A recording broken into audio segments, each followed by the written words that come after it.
Welcome to How Science Happens, a podcast by Wally Paxton, DJ So, and Doug Tree, professors at Brigham Young University. In the podcast, we bring you stories of cutting-edge science as told by world-class scientists and engineers from around the world who are on the front lines doing the work. We explore the highs and lows of discovery and what makes science such an exhilarating and frustrating process for those who do it. And because we're nerds, maybe we'll even learn a little science along the way.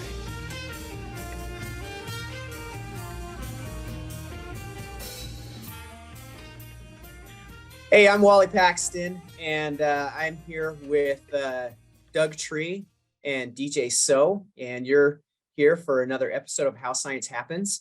We're excited that we get to talk to my friend, Professor Lei Fang from the Department of Chemistry at Texas A&M. Hello. Hello, nice to see you guys. It's good to have you here. I also noticed that you're associated with the Department of Material Science and Engineering too. Correct. So you kind of branched beyond the sciences into engineering, which I guess you kind of have always been doing a little bit of that in your research career. Correct. That also reflects my past career path because I did my postdoc research in the chemical engineering department. Yeah. Okay. We'll talk. Yeah. We'll talk about that. So for if you're just joining us for the first time, this is how it typically works. We're going to spend about the first half talking about Dr. Fang's career path, and then we'll spend the second half talking about some of the really nice science coming out of his lab right now. So to start off, I'm going to brag about you for a little bit, and that's partly to butter you up in case you ever have to review any of our proposals or papers. Absolutely. But more seriously, to give our listeners kind of an outline for this first part of the talk. So you correct me if I'm wrong. This is what I got from 1999 to 2006. You were at the Wuhan University, completing a bachelor's degree and master's degree in chemistry. Correct. So, as we talked a little bit before, Wuhan's been in the news over the past couple of years, but certainly your time preceded long before COVID and the conspiracy theories. So yeah, that was long before. I had nothing to do with COVID. Then you came to the United States in 2006 as a graduate student at UCLA in Professor Fraser Stoddart's lab. And then as you and I both know, he switched from UCLA to Northwestern, and that was probably right in the middle of your PhD. Right. Following that, you mentioned your postdoc at Stanford with Zhenan Bao, doing some really fascinating work with soft materials. Was that in chemistry and material science? She is in chemical engineering, although the research is very multidisciplinary. It doesn't matter. Yes, it is. Yeah. And then in 2013, you moved to College Station, Texas, and joined the faculty at Texas A&M. Just a couple things. There are a couple of awards. You got a long list there, but I highlighted a couple. The ACS Young Investigator Award for PIMSY, the Polymer Material Science, and then the Alexander Humboldt Fellowship, which you just got this past year. Yeah, so congratulations.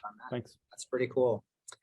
All right. Well, so tell us a little bit about your career path and how you got to where you are today. We're going to go way back. Like, yeah, when you were a kid, did you just mess around with chemistry or science, or what was it that kind of piqued your interest? Or did you break any televisions? Or did you not that. I was a very good kid when I was young. I loved reading when I was young because back that time there were not much video games you can access to. So when you're bored, the only thing you could do is reading. So the series book that really got me into science was called 100,000 Whys. If you talk to a Chinese at my age, probably everybody knows about that series book. It's about why things happens, why is that, all about science. So that really gets me into science. I was fascinated about some of the answers and a lot of the phenomena described in those books. So I discovered that I really love science, and then I wanted to become a scientist after I become adult. And I think that's pretty common in the 80s or 90s in a, you know, sort of Soviet Union like society, you could imagine. Back then China was like that. Yeah. So science was like a popular career path. Is that what you're saying? Absolutely, yes. Yeah. Science Okay. is a popular career path. If you do a survey, probably 40% of the kids will tell you that they will become a scientist or astronomer when they are after they grow up. Yeah. Okay. But I truly have a passion about science. I could tell you a story about chemistry is that I found a book in an old bookshelf of my parents. And that was a book that is so old that was the front cover was teared off. So I don't even know what the book is, but it describes that if you throw a silver-like metal into water, then it starts to sizzling and then generates bubbles and then eventually burning water. So then it tells me that it's sodium. So I took that book as a recreational book to school, and then I actually was reading it when it was Chinese language class, and then my teacher actually caught me. So he was asking me, Lei, you're usually a very good student, but why are you reading a recreational book during class? That was not acceptable. And then she looked at it and she was shocked, right? And I didn't even know that it was a chemistry book.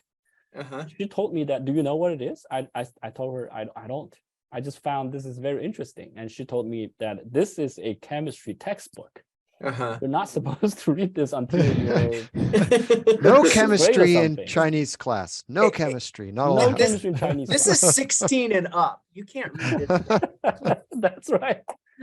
So are your parents, any of your parents was an engineer or a scientist? No. My parents are not. Neither of my parents had higher education. Although my mother is a nurse / doctor, but back then doctor doesn't need reading. Doctor in China doesn't really need a doctor's degree. So how did you get a chemistry textbook in your house then? Would you think that was from? No, it was just the textbook, maybe left over by my mom when she was nurse. Yeah, that makes sense. She doesn't even remember anything on that book. Yeah, she's like, what are you doing with that book? You're like, it's interesting. Wow, go do the dishes. So now you've got this passion for science, and you're reading recreational chemistry books on the side. Right. That's right. And so then so how does that translate into going to college? And so how did you decide what to study in college? Because science can be pretty broad, and then you kind of focus down a little bit. Yes, that's right. I to be honest, I was interested in math, physics, and chemistry in high school, right? I could say that physics and chemistry both have very important position in my heart. I guess picking chemistry over physics probably was just a coincidental decision, because you have to pick one. Yeah. So there's really not a decisive factor that I have to go for chemistry rather than physics. I love both. Yeah. Okay. And so then, so tell us a little bit about college at Wuhan. Yes. So you were there, is like a 4-year degree? Yeah, that's a pretty common 4-year degree. I guess maybe I could say about chemistry is that I found chemistry more fun to me because it's more experimental. Well, physics is more mathematical. I don't know. So I really enjoyed experiments.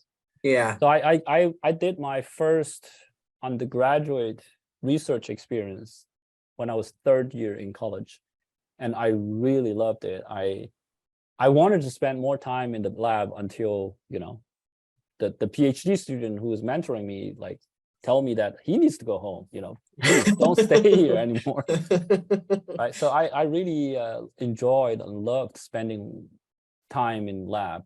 At that time, we're doing some very fundamental synthetic work, making crown ethers, derivatives for anion sensors. But back then, the research facility wasn't the best. we could only do limited things, but just mixing starting materials, following chemical principles, and you get some pure product after chromatography was just so satisfying. I could just couldn't stop it. Yeah. You're creating new matter. That's right. Yes. Always a really cool appeal about chemistry for that reason. So then you got to do some synthetic organic chemistry as an undergraduate. So then you stayed on for a master's degree. Tell us a little bit about that. The decision. Yeah, so I was a bit lucky that at that time there was this exchange programs with Hong Kong Baptist University between my university and Hong Kong. So I was selected to be in that program. So I got to spend 2.5 years in Hong Kong as a senior undergraduate student / master student researcher. Okay. And back then, that was about 2002 to 2005. Back then, Hong Kong has much better research facility compared to Wuhan. Now it's a completely different story. But back then, 20 years ago, I was lucky enough to see a much improved research facility so that I could do some really serious research in Hong Kong. Yeah. So that was a good experience. I got to I was making some pyrene-derived fluorescent sensors that could selectively bind anions and report a fluorescence response. That it was kind of a popular research direction back then. So I really enjoyed that, and then that also got me into supramolecular chemistry, which eventually led me to Stoddard's group. Yeah. So what was that transition like? I mean, you did a nice job on this master's thesis, and then you're thinking about what the next step is. Yeah. Did you reach out to Fraser? How did that? No, I didn't. Work out, or I didn't reach out to Fraser. But my experience told me that if I really want to do some serious research, back then my best bet will be come to the U.S. and find a research university in the U.S. to finish my PhD.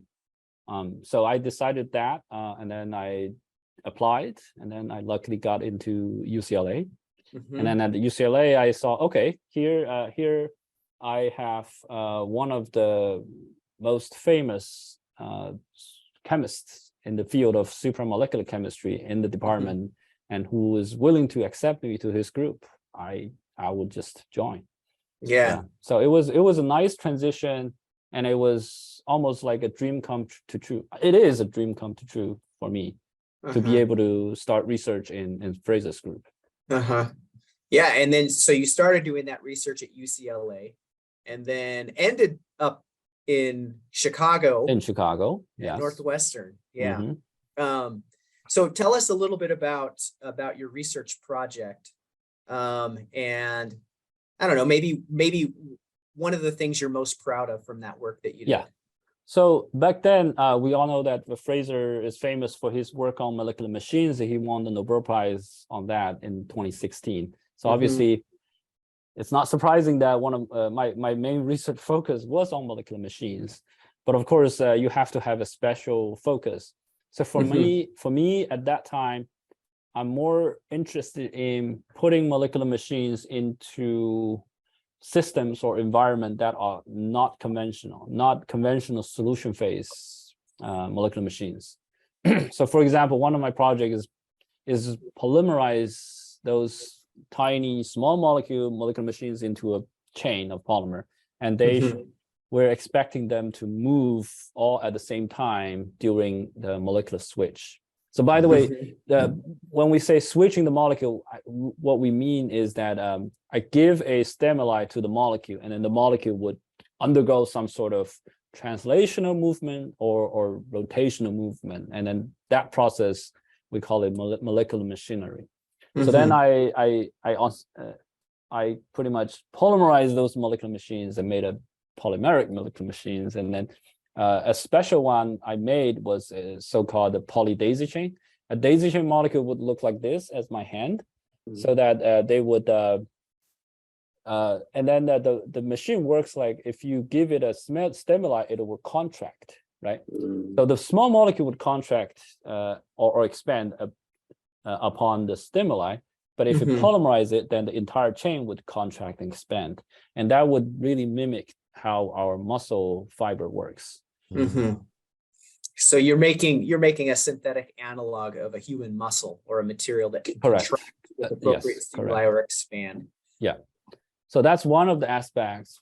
We have made some other interesting molecular machine in unconventional environment. For example, we put those machines on the surface of nanoparticles, see how the nanoparticles interface impacts the molecular machinery, and then how the movement of the molecular machine impacts the property of nanoparticles. Right? Yeah, yeah. And so you ended up producing a lot of really nice science. And in the background, I'm thinking you just come to the United States, and so that you're not a traditional student that you might see at UCLA coming from another country. What kind of experience was that for you? Like, were you able to? Yeah, how did you adapt? Yeah, that was there were certainly challenges, especially for me. I had double culture shocks, right? Yeah, I came from China to Los Angeles. That was a culture shock, and I spent 1.5 years there, and then I moved to Chicago. That's another culture shock. Yeah, that's right. I was shocked twice. But what I found really helping me was just sometimes I could just whenever I feel uncomfortable or sometimes frustrated, but as long as I am back in the lab, I am in my comfortable zone, right? Comfort zone. Because I know everything in the lab. I just feel like I own this place, right? Yeah. So that helped me a lot to cope with the difficulty for a young student, spending relatively long time in a foreign country. In a fairly unfamiliar culture, right? But of course, eventually you could easily adopt to the U.S. culture, because I think U.S. culture is very inclusive and easy to handle once you have overcome the very initial barrier of interacting with people, and then also language barrier as well.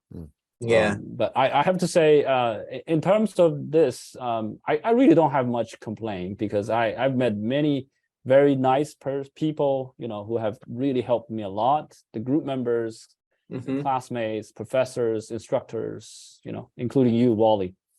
Everybody has been so friendly and then inclusive. Yeah. Well, I'll tell you, one of the things that surprised me about being part of the Stoddard group was just how diverse it was. Yes. And like at any given moment, you would have people from like 5 or 6 different countries there. Correct. In the research group. And and I've noticed that about science more broadly, is that here are people who love the study of nature, and they are figuring things out. And all of a sudden that just transcends a bunch of traditional barriers that people might That's have. right. Exactly. Something that I loved about Fraser's group. Yeah. Yeah. No matter what your background is, where you're from, right? When you talk about science, you're speaking the same language. Yeah. When you're running column chromatography, you're doing the same thing. That's right. Yeah, that's right. It's the same in every language. That's right. So sometimes we talk about the successes of things that have happened in the past, but I'm curious, were there any special challenges that you had in addition to the ones we mentioned? Yes, there's always getting your PhD. Yeah. Yeah, it's easy to talk about success, but there's a lot of barriers you have to overcome behind or under the hood, right? So for example, for me, I think one thing I was proud of is how I have overcome the challenge of working on polymer chemistry in a group that is not really specializing polymer science. Yeah. Right. I was probably one of the only students working on polymer materials after the move. We lost a lot of expertise and valuable group members through the move. because many people decided to leave the group or stay at Los Angeles during the move.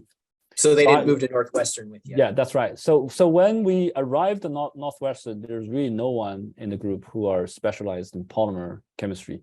So I since I was working on polydaisy, so I kind of become by default the person who's handling the instruments like size exclusion chromatography in the group. So I did not have any experience on that, but I kind of have to deal with it, and then I sort of and then by the way, that at that time after the move, the instrument was down. There was some unknown issue. So you had to bring it back to life. So yes, I pretty much completely disassembled the instrument and then reassembled it again and then brought it alive during the first few months we're in Chicago. And during that time, I really learned so much. So it was a very steepy learning curve, but it really helped me a lot in terms of learning things about polymer science, right? So after that, I could confidently tell people that, okay, if you have any issue with this size exclusion chromatography system, let me know. I should be able to help you. And I won't let you use it anymore. Don't break it. I'm really glad you brought this issue up, because I think this is a common challenge a lot of graduate students face is, when you're doing research, it often takes you outside of an area where it seems like the core expertise of the group or whatever, right? And a student can often feel isolated, like, oh, I'm the only one working on X, right? And sometimes helpless, Yeah. And so you're like, oh, I don't really know what I'm talking about. Or you go talk to your advisor and you're like, they don't know what they're talking about, right?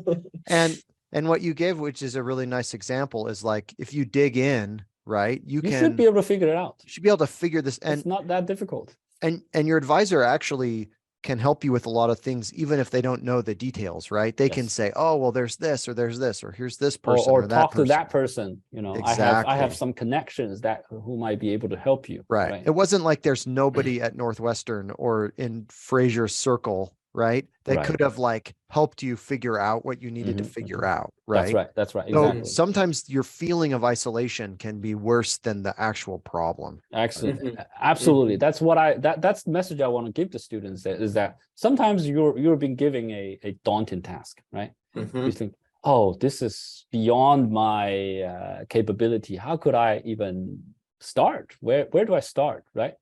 But I would say, as a student, you're young, you're energetic, be fearless. You may be more capable than you think you are, right?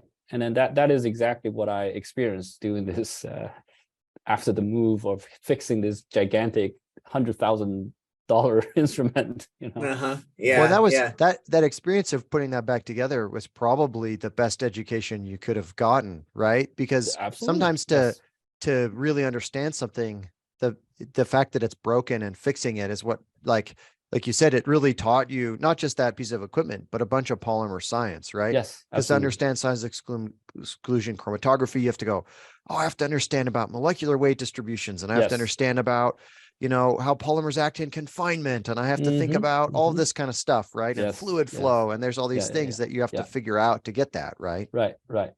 Yeah.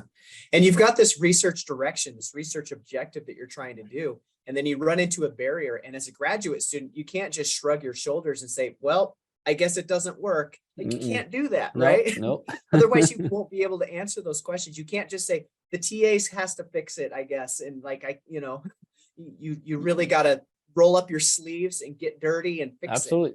Because as a graduate student doing research, you're at the forefront of human knowledge. Yeah. You're the one who pushes it. If you don't, no one else is going to do it for you. Yeah. Yeah, that's right. Yeah.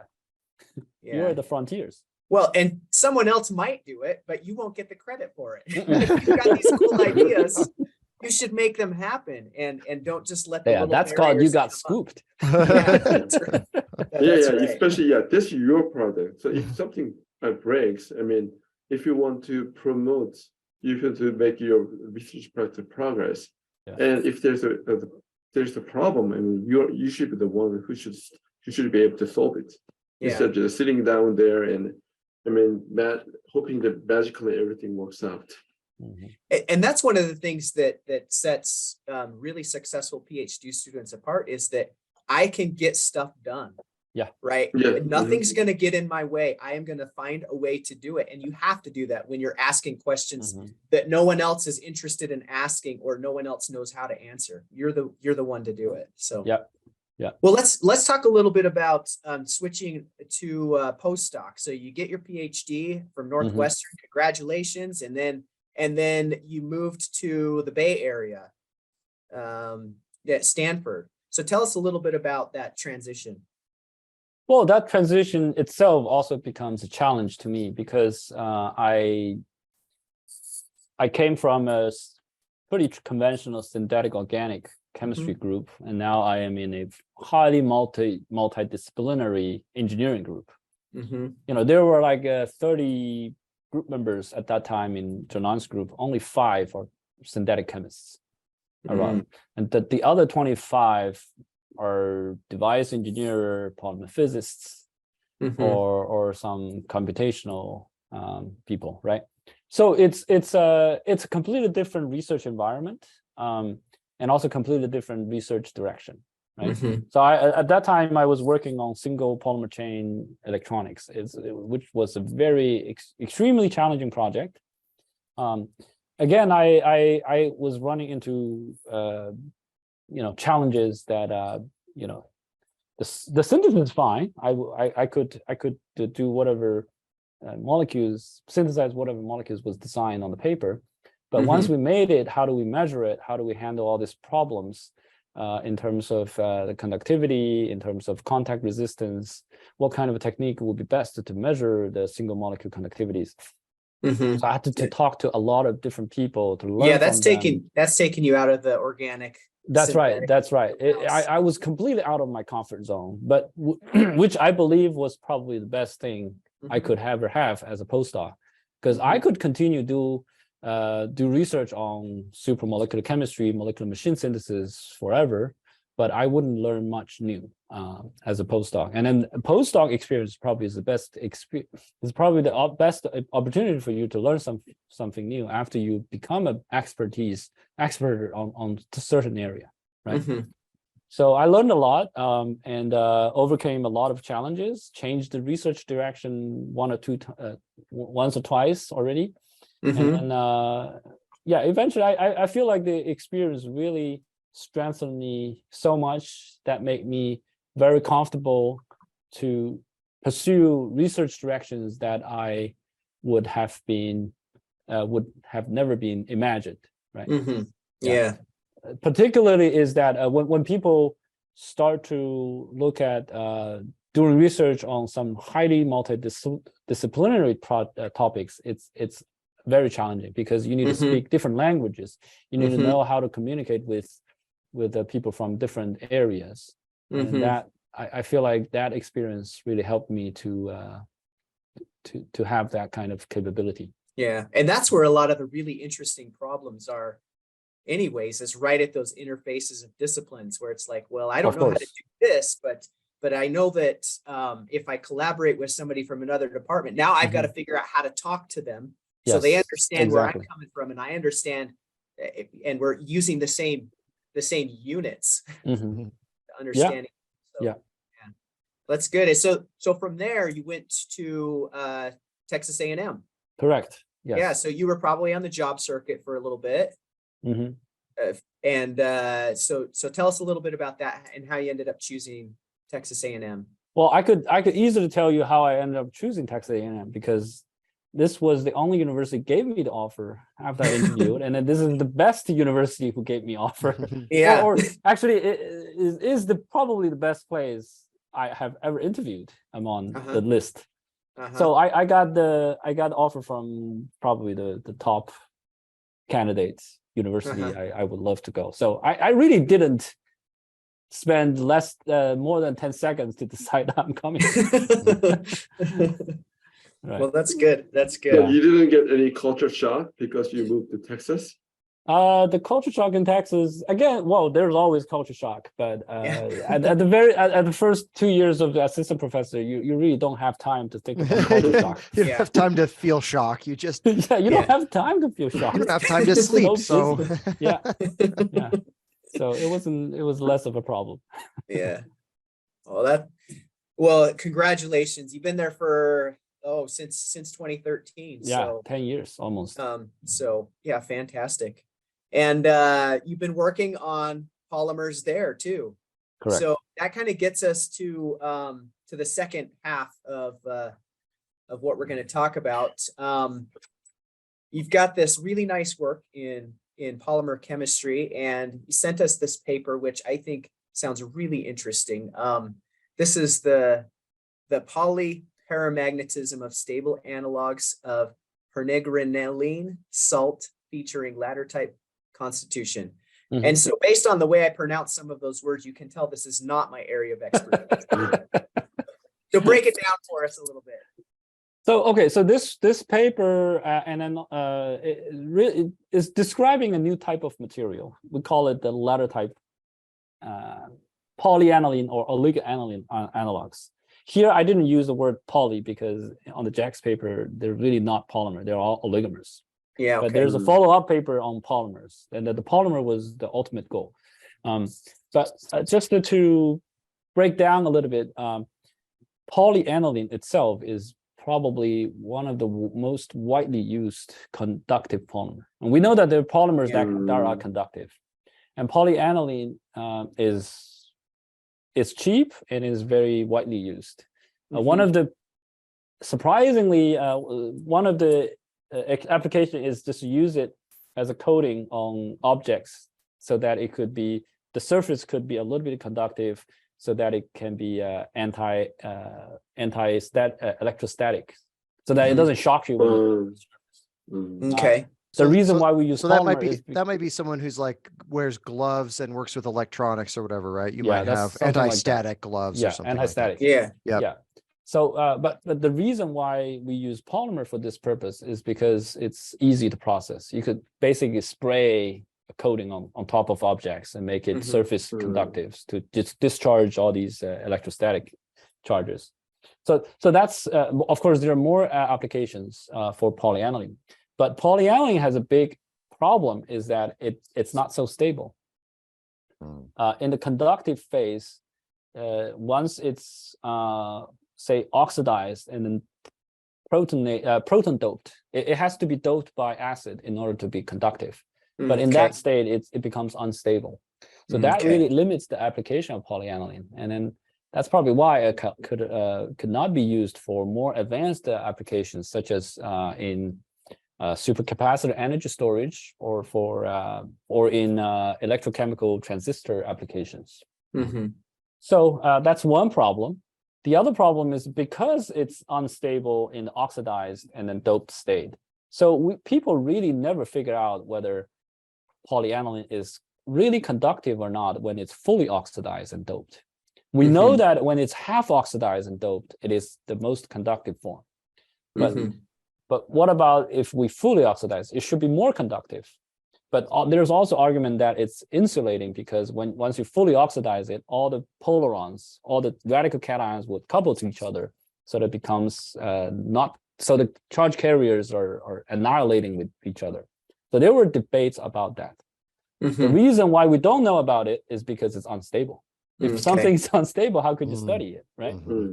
So in this case, we were able to make an analog of polyaniline that is much more stable.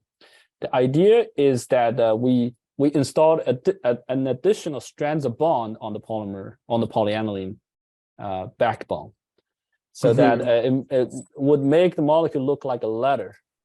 Because you know, for a letter, you always have two rails, right?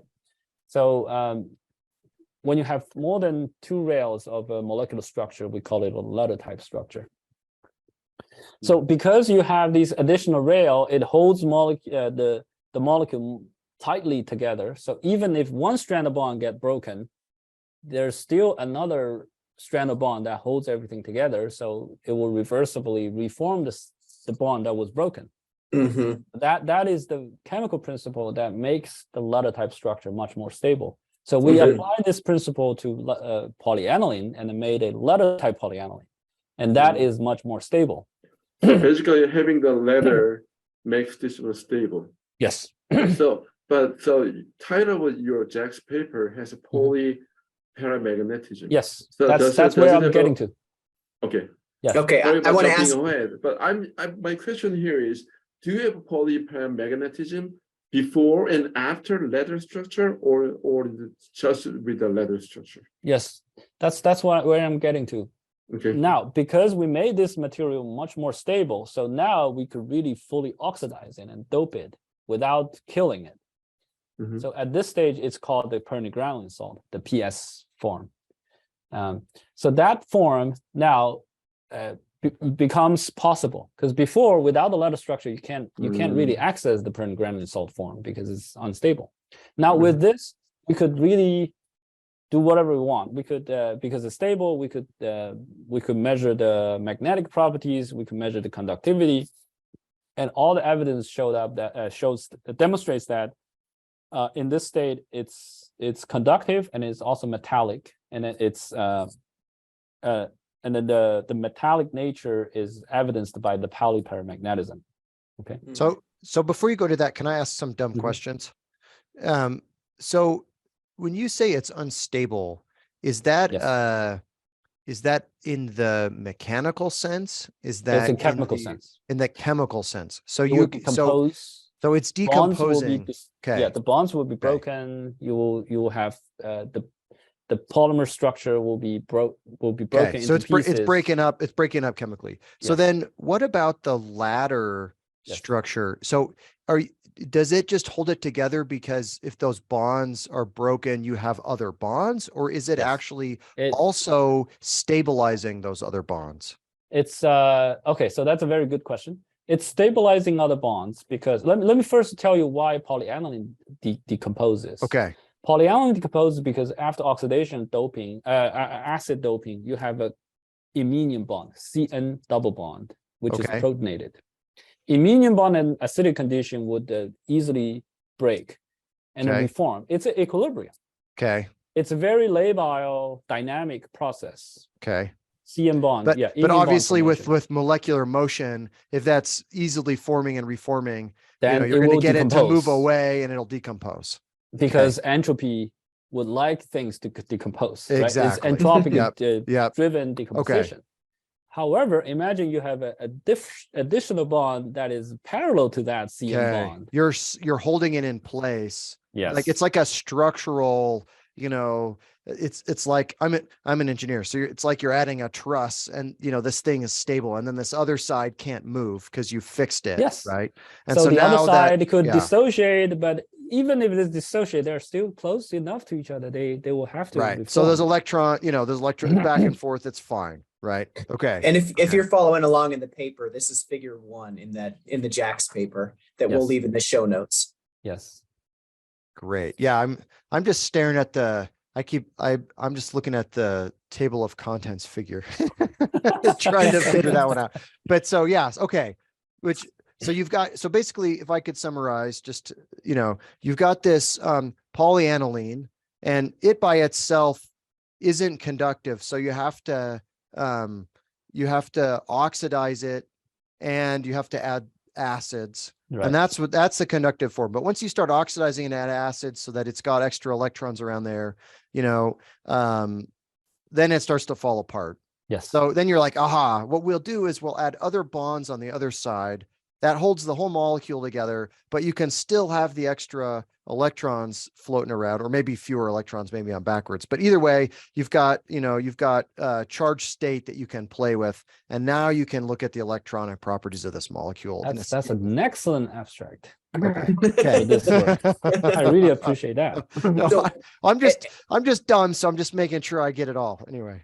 Well, and one of the cool things about this, it looks to me like, is that not only are you stabilizing it, but you're also preventing it from rotating.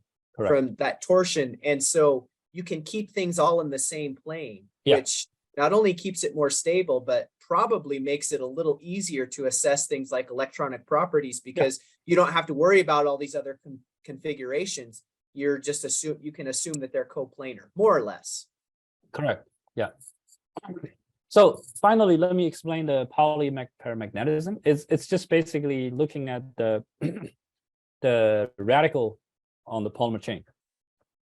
So there's it has radical character along the polymer chain.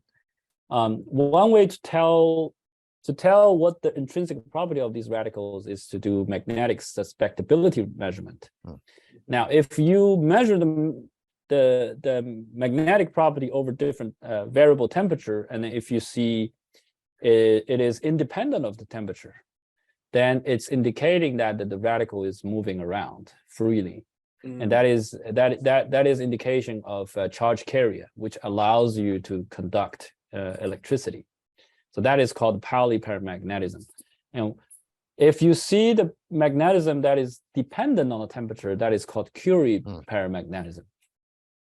And that is indicating that the radical or the spin active species is not delocalized. It's bound to a certain state. So in this case, we observed a very strong Pauli paramagnetism, indicating that this material is intrinsically metallic. It should be conductive. And indeed, we did some conductivity measurement. It is conductive. This is at figure 4, if you're following along. Yeah, I think so. Yeah. Oh, very cool. Thanks.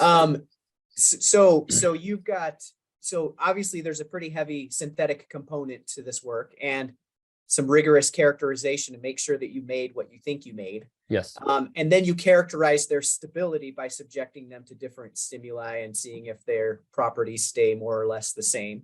Right. And then that final piece is what you just mentioned, looking at their magnetic susceptibility, and demonstrating that these have less temperature dependence, indicating polyparamagnetism. Yeah. Oh, really nice stuff. Well, this is fantastic. I wanted to ask. It's really beautiful work and very cool. Thanks for sharing it with us. Thank you. Awesome. Thank you for reading it. It's not an easy paper to read through. So I wanted to ask, what was the hardest thing about this work that you did here? The hardest thing about this work. First of all, I have no expertise on magnetism. So imagine how hard that would be. But luckily, I have a colleague who is also a co-author of this paper, Kim Dunbar. She's an inorganic chemist. Her group is specialized in the molecular magnetism. So we're lucky that we could find such a collaborator and then use their instrument, use their expertise to study this organic molecule. It was also a new thing for them because they have been focusing on inorganic complex, right? Iron nickel complex, which are conventionally known to be very magnetic. Now it's also a new toy for them to study the magnetism of organic compounds. That was probably the biggest barrier during the actual research. But to me, I think really the biggest challenge to get us here is how did we conceive these ideas? To be honest, I don't know. Somehow we're here. Yeah, this is my another question I have here is, so you're playing with the organic material. Yes. Why would you be interested? Because you just told me that you are not the expert in magnetism. Right. So why suddenly you decide to measure the magnetism? Well, yes, that's a good question. First of all, because we once we've synthesized this compound, we measure it, we know that this could potentially be magnetically active. If you draw the resonance structure of the molecule, you could see that there's potential way to draw it with a radical species on it. Once you have radical in an organic molecule, we call it, this is a different language people speak. In organic chemistry, we call it radical, but in physics, people call it spin. It's sort of the same thing. So we know that it could potentially be magnetically active, and then that's why we decide to measure it. And then also we know that the spin or the radical is associated with the conductivity of polyaniline, which is known before. And when we make a laterite polyaniline, we naturally decided that we need to measure that. But how did we decide to make this compound really was a long story, because we made something else that is not radical, not spin active, not magnetic, but we know that because we have developed that synthesis, we realized that we could change a very simple step of that synthesis, that we could make this compound a letter-type polyaniline. But to be honest, we made this because we could make it based on a previous one. But then we realized that this is actually a quite significant achievement, because we made a much more stable version of polyaniline. Yeah. So it was coincidence. There was semi-design here, but everything just come together naturally eventually. Yeah. Well, that's a good case for just doing interesting science, right? And this is an example of following the science, where you're like, well, here's a question, and I don't know what's gonna, we could probably make this. I wonder what properties it would have, and then going down that road, and then getting some really nice work and developing this area quite a bit, which I think is really fascinating. Well, thanks for taking some time. We have one last question for you. Yes. Wanted to ask, so let's say you go back in time, you're in high school, you're gonna choose a major, but you can't choose the same thing that you chose now. What would you study instead?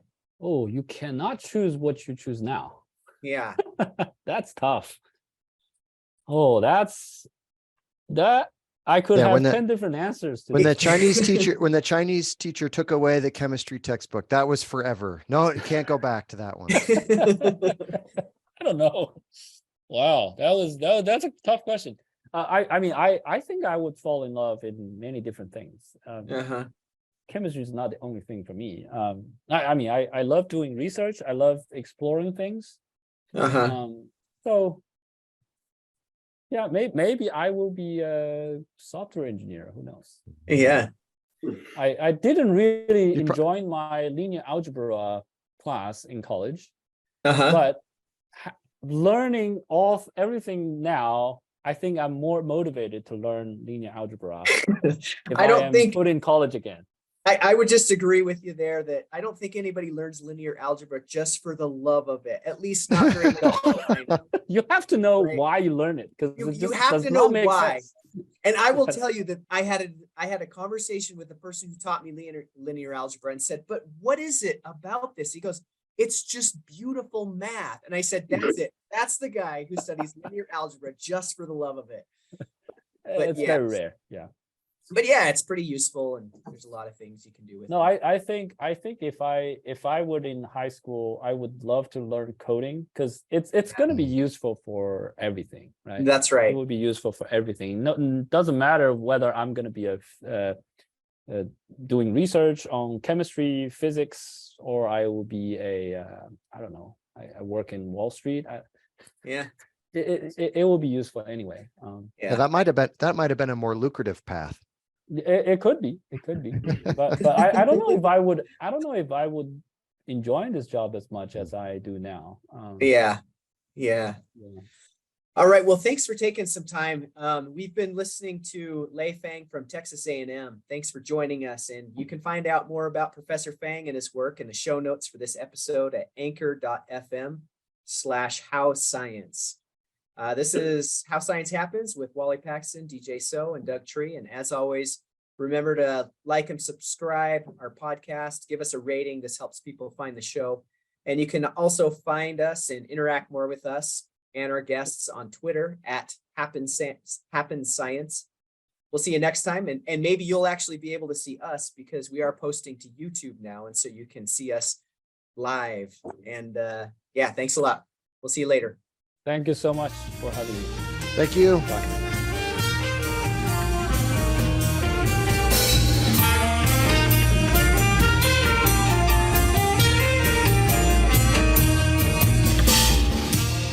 Thank you for listening to this episode of How Science Happens with your hosts Wally Paxton, DJ So, and Doug Tree. For more information about the podcast, the hosts, or our guests, please visit our website at bit.ly/howscience. For additional comments or questions, we can be reached by email at howscience@byu.edu.